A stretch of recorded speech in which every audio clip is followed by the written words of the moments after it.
Hello, and welcome back. My name is Dr. Christopher Chineri. This is Great Big History, History 150, Episode 16, Cult Leaders. So you want to run a cult? Well, here we go. So we got to talk about what is a cult, as opposed to other groups of people who have something in common. And a group is usually a small group of people, and it's devoted to a person, an idea, or philosophy.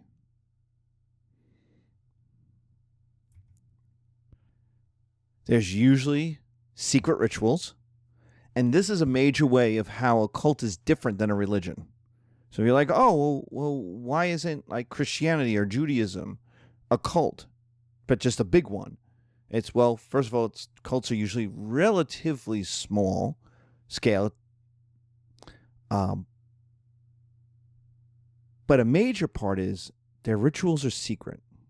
You have to be a quote-unquote member. You've got to pay a fee to get in.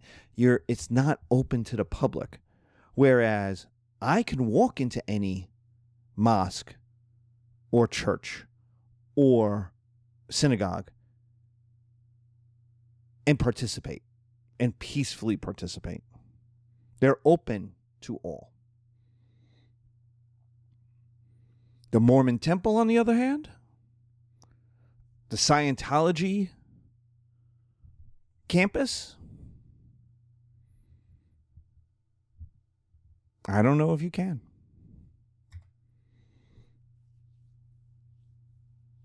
Now, Mormonism isn't, we're going to talk about Mormonism is a Christian religion. It's bigger than a cult. Millions of people are involved. Millions of people are Mormons. It's worldwide. So it's not a small group. But there are rituals that you are not allowed to participate in. So that's one of the things that even today, if you look at polls, if you ask people, what do you think about Mormons? It was a thing that hurt Mitt Romney, is that people didn't really know enough about Mormonism. Cults are closed. This is how you end up with secret rituals. They're closed and by invite only.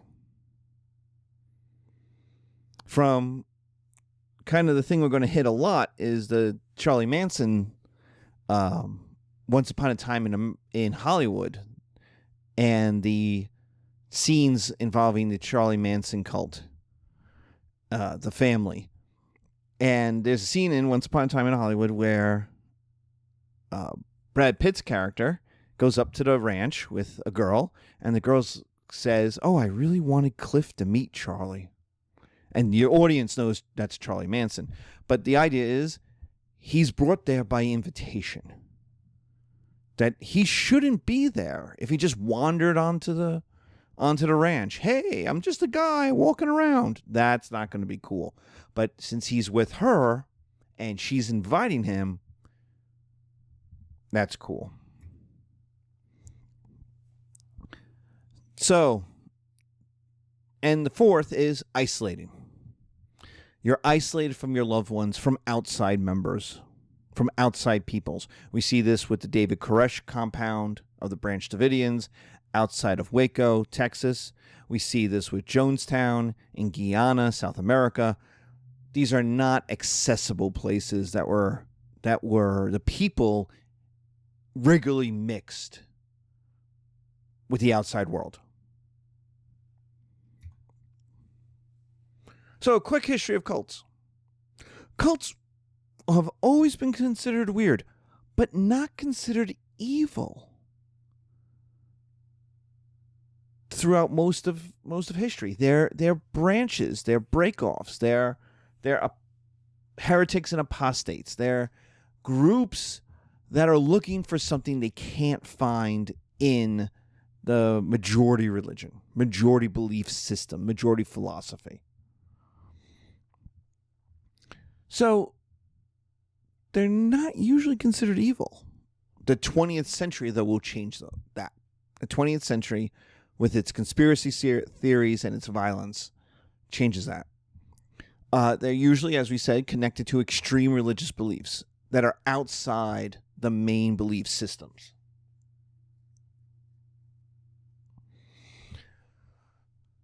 Many of them, especially historically, were millennialist and apocalyptic in nature. The end of the world was near. And by saying that, and I have seen people with the signs in New York, in Times Square, with the end is near, it's coming. You better accept your Lord Jesus. Judgment is coming. Right? Is Homer Simpson, the end is near. It's almost a staple of the urban cult of the apocalypse is coming. And why? Why is the world always ending? And it's because it justifies the extreme change. It justifies all the things we just talked about, the small group, the extreme belief, the separation from your family they just don't get it.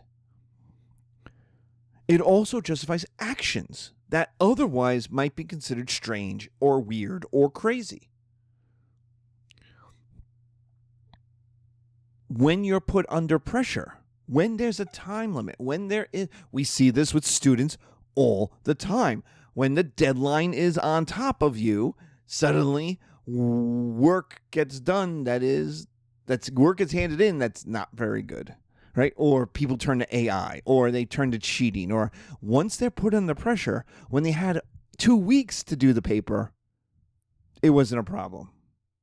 But when they have 2 hours to do the paper, suddenly it justifies actions they wouldn't have done otherwise. But that coming end also pressures the cult's existence, which is going to be a problem for the leader. So if you want to be a cult leader, you're going to have, there's some problems, right? If you say the world is going to end in December 2018, and then it doesn't, you're going to lose followers. You're going to lose believers. You're going to be a bad leader. Like, it has to actually happen. So, right, if you're under pressure and suddenly the deadline doesn't matter anymore, then what the hell were you doing? You might as well just go back to the way things were. So what do you need to be a leader of a cult? Leadership in a cult is based on charisma. You have to sell people on your belief.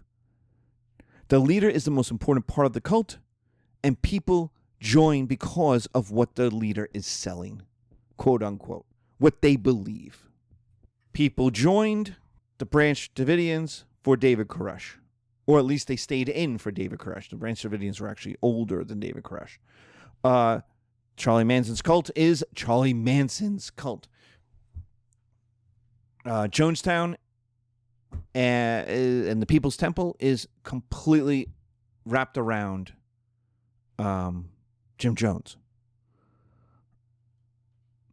So they believe what the person is selling.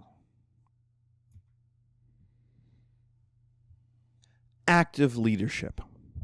The buck stops with you. You have to find the money, the security, the homes, the food. You have to solve the problems, ease conflict between followers, and make choices. Confidence. You have to believe you are important, right, and correct.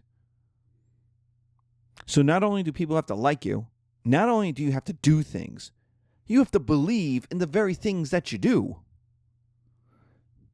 And you have to believe those things so strongly that others will believe in your belief. So you have to have confidence. You have to believe in yourself. You have to believe that you're important and that you're right. What you believe is right and correct. And people have to get energy off of that.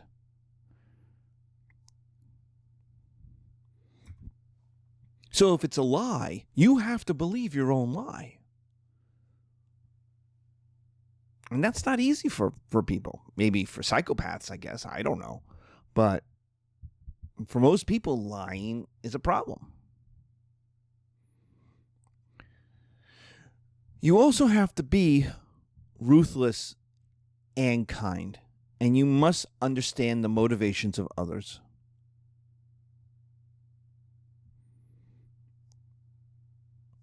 You have to get rid of challengers. Those who say that you're wrong. Those who say you've gone too far. You've got to get rid of the doubters. Those that can seed doubt in the membership. The people who go, I don't think that's right. I don't think that's good. You know, we see this in other things like political parties, democracies, right? We have primaries. We get rid of doubters so that there's not, we've seen what we call partisanship, where the Democrats believe one thing and the Republicans believe a different thing about the same topic. And as you went along, people who had mixed beliefs got kicked out or left one of the parties to go to the other party or stay in between them. You have to get rid of those who could seed doubt. Remember, your leadership is based on confidence. Your leadership is based on charisma. And your leadership is based on actively doing things. So you have to get rid of those that would get in the way of that would do things better than you or do different things, that have more charisma than you, or that would sap your confidence or other people's confidence in you. You have to keep out strangers because the strangers won't believe the same thing. When they're strangers, they have to be brought into the cult. They have to be brought into the belief. They have to start going, okay, that makes sense. Sure. Because remember, the cult is extreme. Whatever its beliefs are, it's not mainstream.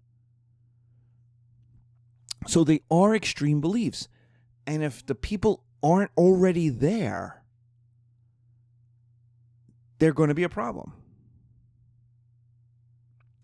So you have to keep out strangers. You have to keep out dangerous outsiders. You have to be willing to kill, expel, humiliate, and excommunicate people. Charlie Manson did all of those. So did Jim Jones. But you also have to love, give kindness, give attention, which is what the followers crave.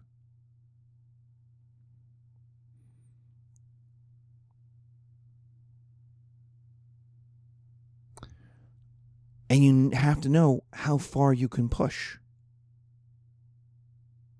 how far it can go. Because if it goes too far, you lose followers. Your cult breaks up. Or you get arrested, or something else bad happens.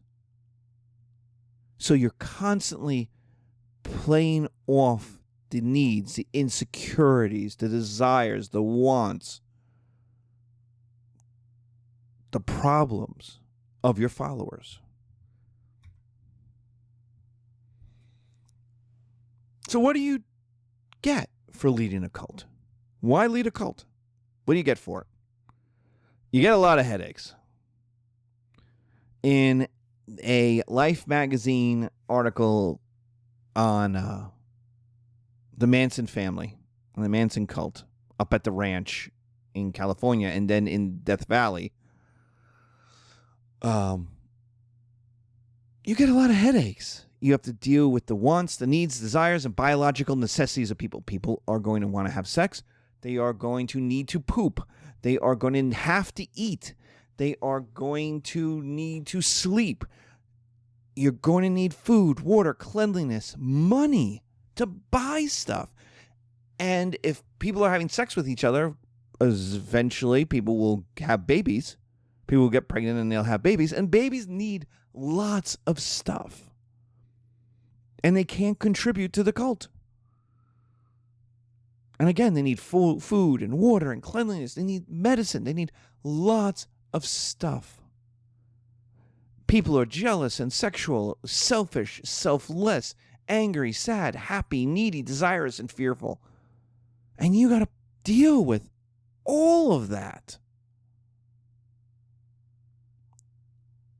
Because if you don't, people leave. People give up. People stop coming. People stop doing. And you may say, well, this is true of every kind of leader, right?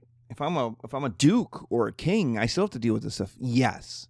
Yes, but because you're in a small group that's completely dedicated around you, you don't have the legitimacy of a constitution, of an election, of the White House, of all of the structures. You are the structure, which means you have to solve the problems. You're creating a leader, a king, or a president is becoming leader of a society that's already built. It's the equivalent of like a giant cruise ship.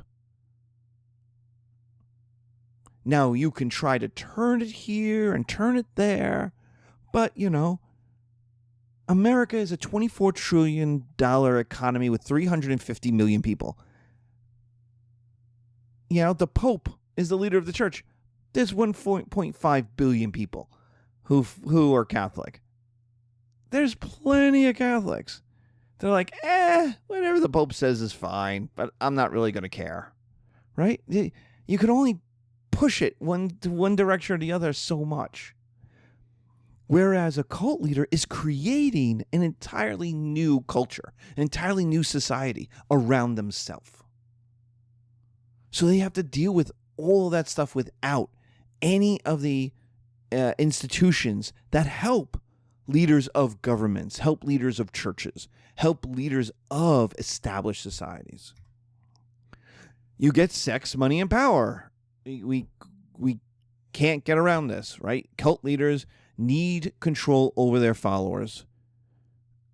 So they dominate them by claiming their independence, their decision-making, their financial autonomy, which is usually presented as the good of the group. You give me money so that I can help everybody. Again, Charlie Manson, Jim Jones, David Koresh. People worked in order to provide money for Manson, Koresh, and Jones.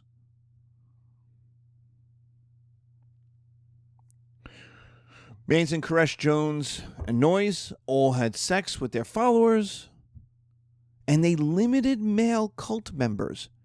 These cults were majority women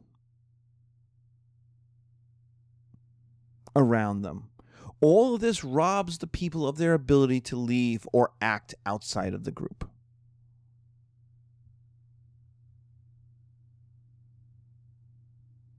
Why do you limit male cult membership? Well, because that's competition, right? We just talked about that a little while ago.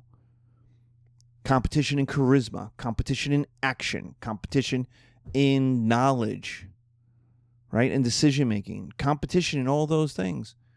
Competition for the attention of other women, maybe also sexual jealousy. You don't want them around because they have their own desires. And, Manson, Koresh, and Jones were selfish. I don't know. But they all promoted their own pleasures. And that's not in every cult, but it's very common in 20th century cults. We just had one that came to light, that broke up, that was itself a Hollywood sex cult. And again, mostly women. The men who had joined the group have been kicked out. So you have headaches, you get sex, money, and power, and you get a labor force. This is, again, a scene from The Menu, the movie The Menu, which the workers for the chef kind of fit the cult description. They are a cult. If the people are separated from the outside world, now they can be made to work for the cult leader. Manson used girls as prostitutes and drug mules, scavengers, as a source of income as they donated their money, inheritance, and savings. The men lived off the labor of women. We see this in many cults. You get a labor force. How do you make money? You then produce things. You then make things. You do some niche product that then you sell on the streets. In the menu, the chef has a kitchen, 20, 25 people who are totally dedicated to making the chef's food, making the chef's idea of a perfect restaurant or an apocalyptic one. So they're the labor force. He couldn't do it alone. And so what you get is headaches because you have so many problems you have to deal with. You get sex, money, and power. That's why you'd want to be a cult leader. And you also get a labor force. Why do cults fail? Well, because they're centered around the leader, many of the failures have to do with the leader. The leader fails, dies, gets arrested, just stops being interested in leading. They're so tied to one person that if anything happens to that leader, the group spins out. They lose the gravity holding them together. The second is the outside world comes in. It breaks up the cult. Family members take members away, take members home. They get arrested because they break laws. Since many cults do illegal things on the fringe of society, then may progress to worse things like murder, sexual assault, forced child labor. Eventually, the outside world doesn't ignore them anymore. The FBI assaulted Koresh's compound. Manson and the murderers were arrested for the Tate LaBianca murders. Congressional representatives descended upon Jonestown for wellness checks of kidnapped constituents, and one was murdered. The mass suicide at Jonestown was because of the fear of an American police response to the murder of the congressional representative. So the outside world came in. Remember, we talked about how the cults exist outside the mainstream world, like physically outside the mainstream world. Well, there comes times when the world can't allow them to be outside the mainstream world anymore. 3, the world changes and people don't need the cult anymore. And this is very true for pre-20th century cults. People are always joining and they're always leaving. Cults are created in a context of their times and rarely survive outside of them. Very few small cults become belief systems of mass adoption because the times change and the needs that created the cult are no longer relevant. Robin Altman in 2015 wrote that the Manson's family required the California 60s counterculture, from the rock and roll, Helter Skelter, the Beatles, to the drugs, to the sexual revolution, to feminist freedom, to. This is why later generations have always been fascinated with the Manson family. They're like, WTF, how could that have happened? Well, it could only have happened in California in the late 60s.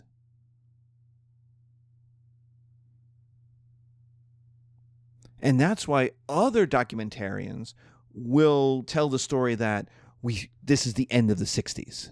This is the coming of the violence, of the shootings and the protests and the fires and the 70s that would spin out of control. That the 70s were too violent, and the Manson murders were the start of it.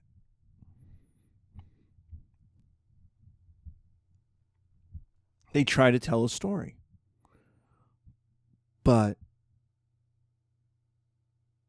you couldn't have had Manson in the 40s or the 50s.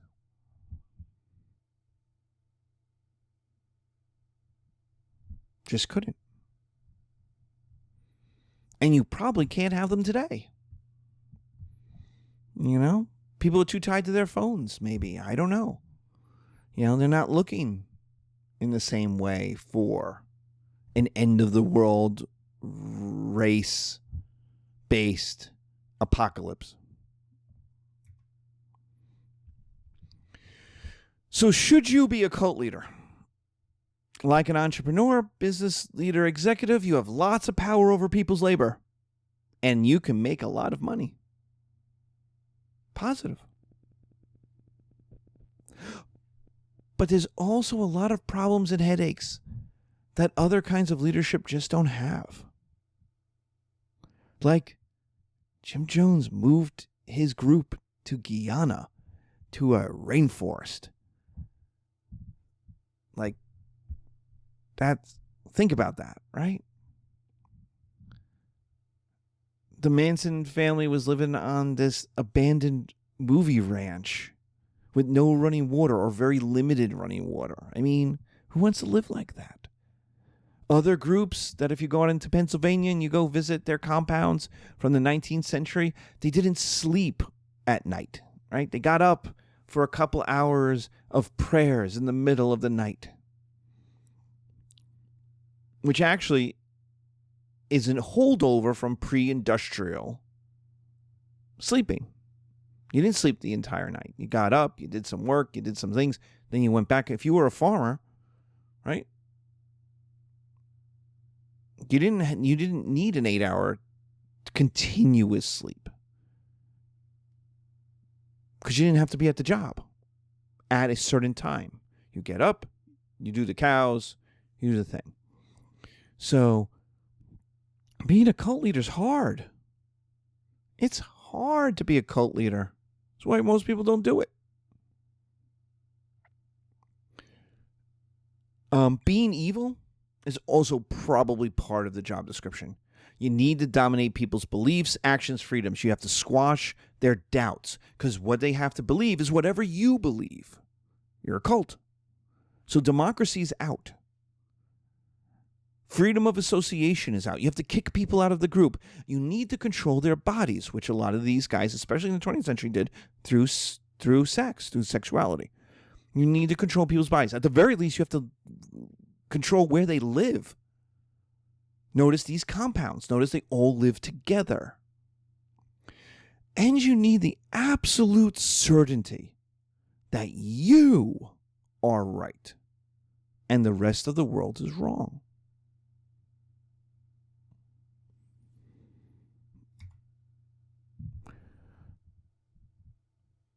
So you probably shouldn't be a cult leader. So be safe. Take care. And see you soon.